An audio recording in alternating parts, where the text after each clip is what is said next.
कालू कौवा दूसरे जंगल के बाजार में गया था। उसने देखा एक चिड़िया मूर्ति बेच रही थी। कालू उसके पास गया। चिड़िया, तुम्हारे मूर्ति बहुत सुंदर है। क्या ये मूर्ति सोने के हैं? नहीं कौवे भाई, ये मूर्ति मिट्टी के हैं। मेरे पिताजी ऐसे ही मूर्ति बनाते हैं जो बिल्कुल सोने जैसे दिखते हैं। हमारे जंगल में ऐसी मूर्ति किसी के पास नहीं है। एक मूर्ति मुझे दे दो। कालू कौवा मूर्ति लेकर अपने घर गया। रानू, आज मैं तुम्हारे लिए दूसरे जंगल से सोने की मूर्ति लाया हूँ। रानू मूर्ति को देखकर बहुत खुश हुई। कालू, ऐसी मूर्ति मैंने आज तक नहीं देखा। तो फिर इस जंगल का कोई भी पंछी नहीं देखा होगा। तुम कहना क्या चाहती हो? यही कि इस मूर्ति को देखने के लिए हम सभी पंछियों से 50 रुपए का टिकट लेंगे। इस जंगल में कोई इतना बेवकूफ नहीं है जो इस मूर्ति को देखने के लिए 50 रुपए देगा। कालू, तुम ये कैसे भूल गए कि मैं इस जंगल में सबसे समझदार हूँ। तुम यहीं बैठकर मूर्ति देखो, मैं अभी आ रही हूँ। रानू कौवी टोनी चिड़िया और बबलू कबूतर के पास गई। टोनी चिड़िया, मेरे कालू जी मेरे लिए एक जादुई सोने की मूर्ति लाए हैं। उस मूर्ति से जो भी मांगो वह सब मिल जाता है। पुराने से पुराना रोग भी ठीक हो जाता है।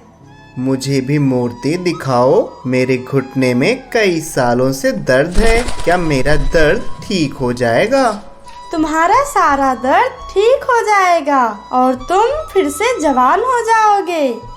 ऐसे ही रानू कौवी जंगल में सभी पंछियों को मूर्ति के बारे में बताई, जिससे सभी पंछी रानू के घर आ गए। रानू कौवी, मुझे मूर्ति दिखाओ। मेरे घुटने में बहुत दर्द है। ऐसे ही मूर्ति देखने को नहीं मिलेगा। अगर डॉक्टर के पास जाते तो काफी रुपए दे आते। वही सोचकर 50 रुपए का टिकट लेना पड़ेगा। कोई बात नहीं रानू, ये लो 50 रुपए और मुझे मूर्ति के दर्शन कराओ। तब रानू कौवी बबलू को मूर्ति का दर्शन कराती है। कितना सुंदर मूर्ति है, शुद्ध सोने का लग रहा है।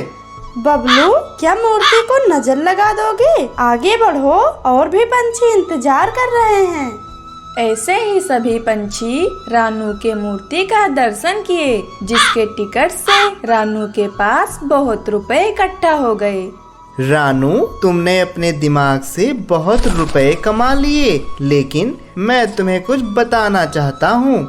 अब कुछ मत कहो, मुझे तुम्हारी कोई बात नहीं सुननी है। कल हमें इससे भी ज्यादा रुपए मिलेंगे। दूसरे दिन रानू की मूर्ति की बात पूरे जंगल में फैल गई। दूर दूर से पंछी आने लगे। उस दिन बहुत पंछी आए थे, जिससे उसके घर में जगह नहीं था। इसीलिए वह मूर्ति को लेकर बाहर आ गई और अपने हाथ में लेकर सबको मूर्ति के दर्शन कराने लगी। इस मूर्ति की आंखें कितनी प्यारी हैं। काश मेरी भी आंखें ऐसी होती। तुम्हें जैसी आंखें मिली है उसे बचाओ।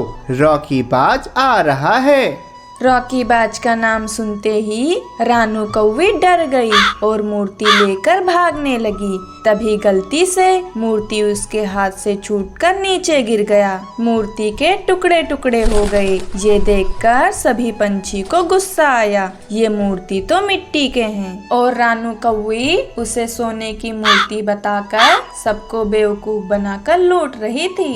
सब पंछी मिलकर रानू को पीटने लगे और उसके सारे पैसे छीन लिए।